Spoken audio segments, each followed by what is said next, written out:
Welcome to the Salmon Runs YouTube. Enjoy the video.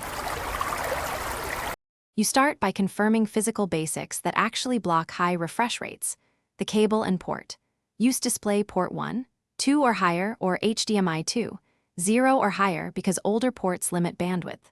Once done, inspect the cable for kinks and reseat it. A loose connector can force a lower rate. Make sure the monitor's on-screen display reports the native resolution and refresh capability so you know the panel supports the rate you want. Next, update and configure software that controls refresh. You should install the latest GPU driver because drivers enable higher modes. Skip that and nothing else matters. Then open your OS display settings or GPU control panel, set the native resolution first, and pick the higher refresh rate from the drop-down. If you see no option, create a custom resolution or lower color depth temporarily to reveal modes. Once settings apply, test with motion to confirm smoothness. Finally, enable monitor features like variable refresh or mild overclock only if supported. These can unlock higher rates.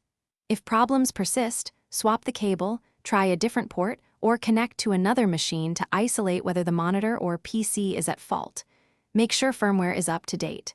If none of that works, reset the monitor to factory defaults and reapply settings. Key tip: if refresh options disappear, test with a certified cable. Thanks for watching. Consider subscribing if we helped you.